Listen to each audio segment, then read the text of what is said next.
नमस्कार। राहुल सर के हम सफ़र चैनल में आपका स्वागत है। दोस्तों, आज मैं अपने 3 हम सफ़र मित्रों के साथ गुलमर्ग की यात्रा पर निकला हूँ। गुलमर्ग से श्रीनगर की दूरी लगभग 54 किलोमीटर है, जो सबसे पास का हवाई अड्डा भी है। गुलमर्ग से करीब 53 किलोमीटर दूर निकटतम रेलवे स्टेशन बारामूला है। जम्मू से गुलमर्ग की दूरी लगभग 410 किलोमीटर है। गुलमर्ग ने अपने पूरे अस्तित्व में हिमालय पर्वत की प्राकृतिक सुंदरता के साथ लाखों पर्यटकों को आकर्षित किया है। गुलमर्ग को भारत में शीतकालीन खेलों का गढ़ माना जाता है, जहां स्कीइंग, टोबोगैनिंग, स्नोबोर्डिंग और हेली स्कीइंग जैसे शीतकालीन खेलों की बहार रहती है। गुलमर्ग गोंडोला सवारी के लिए विशेष रूप से प्रसिद्ध है, जो दुनिया की दूसरी सबसे ऊंची और सबसे लंबी केबल कार के रूप में जानी जाती है और पूरे साल लाखों पर्यटकों को आकर्षित करती है। इस रोमांचकारी गोंडोला सवारी के बिना गुलमर्ग यात्रा अधूरी मानी जाती है। पर्यटन के शौकीन लोगों को अपने जीवन काल में कम से कम एक बार इसे आजमाना चाहिए। केबल कार की सवारी 3 चरणों में विभाजित है, जिसका किराया भी अलग अलग है।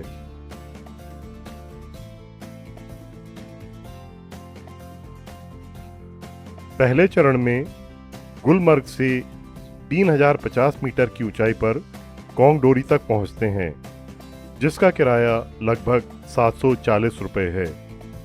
दूसरे चरण में कोंगडोरी पर्वत से 3980 मीटर की ऊंचाई पर अफरवाद चोटी तक जाते हैं, जिसका किराया लगभग 950 रुपये है। तीसरे चरण में कोंगडोरी से 4200 मीटर की ऊंचाई पर चेयर लिफ्ट द्वारा मैरीज शोल्डर तक जाते हैं, जो बर्फ पर स्की करने वालों के बीच बहुत लोकप्रिय है। इसका किराया लगभग 300 रुपये है।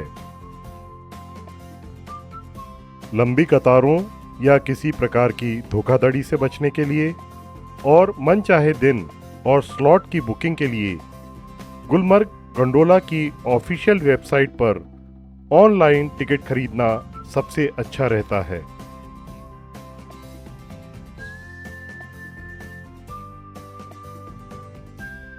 केबल कार की सवारी के दौरान फोटो खींचने की पूरी आज़ादी है, इसलिए जितना हो सके उतनी तस्वीरें क्लिक करें। उसका कोई चार्ज नहीं लिया जाता है।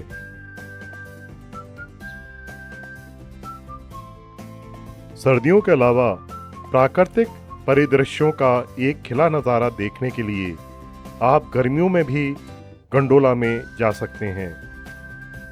गुलमर्ग में मौसम चाहे कोई भी हो, बदले माहौल के हिसाब से अत्यंत सुंदर और मनोरम दृश्य यहाँ देखने को मिलेंगे। जैसे गर्मियों में विशाल हरे मैदान, चट्टानी इलाके, ऊंचे हरे देवदार के पेड़ और सर्दियों में बर्फ से ढके पहाड़, बर्फ से ढकी घाटियां शामिल हैं।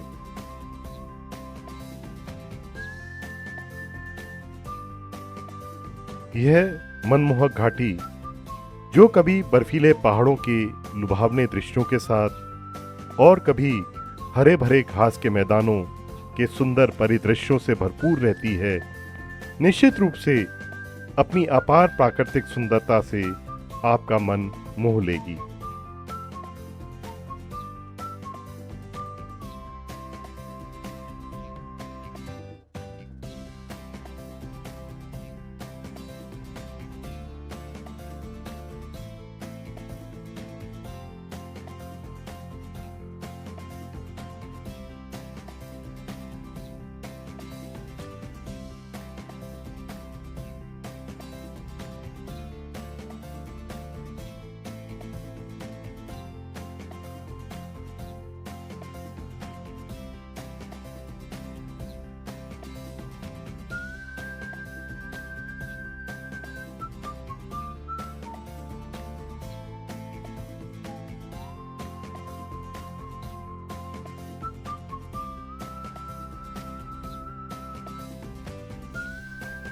अपना पहला चरण पूरा कर हम कोंगडोरी पहुंच गए, पर दूसरे चरण की बुकिंग ना होने के कारण हमें यहीं से वापस गुलमर्ग लौटना होगा। सामने मैदान के चारों ओर जो लंबी कतार दिख रही है वो अफरवाद चोटी तक जाने वाले दूसरे चरण के यात्रियों की है, जिन्होंने काफ़ी पहले एडवांस बुकिंग कर ली होगी।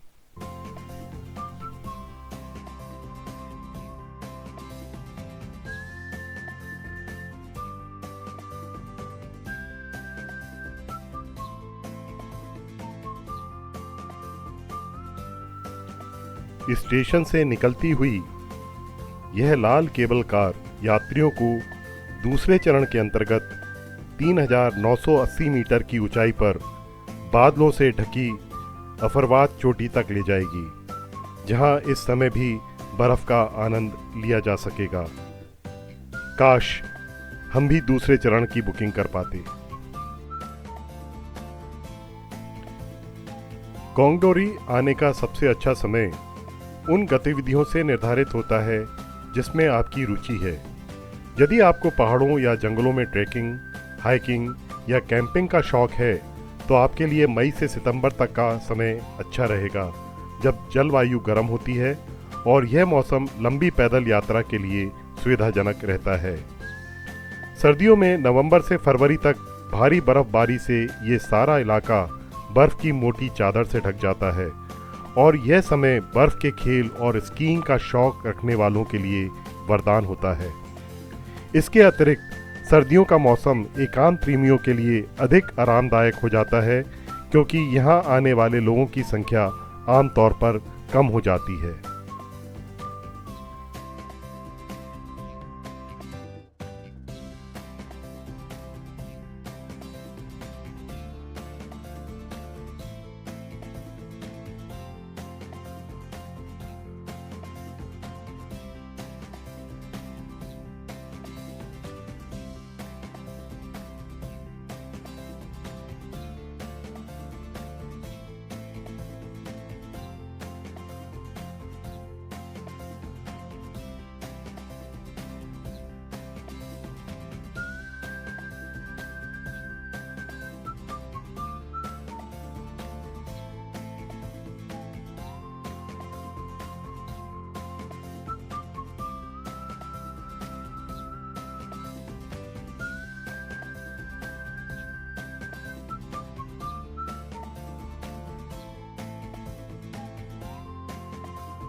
गुलमर्ग का एक आकर्षण गोंडोला स्टेशन की खूबसूरत इमारत भी है, जो लकड़ी से की गई कारीगरी का बेहतरीन नमूना है, जिसे आते जाते निहारने से निगाहें अपने आप को रोक नहीं पाती।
जिग व्यू पॉइंट उन खूबसूरत स्थानों में से एक है जिसका आनंद आप गुलमर्ग में लेते हैं। जिग व्यू अपने मनमोहक मनोरम दृश्यों के लिए प्रसिद्ध है, जो इसे फोटोग्राफी के शौकीनों और प्रकृति प्रेमियों के लिए एक आदर्श स्थान बनाता है।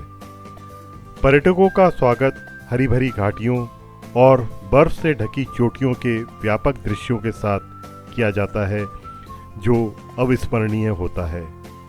चाहे आप आराम करना चाहते हों और पहाड़ों की शांति का आनंद लेना चाहते हों या रोमांच से भरे दिन की तलाश में हों, जिग व्यू में हर किसी के लिए कुछ ना कुछ ज़रूर है।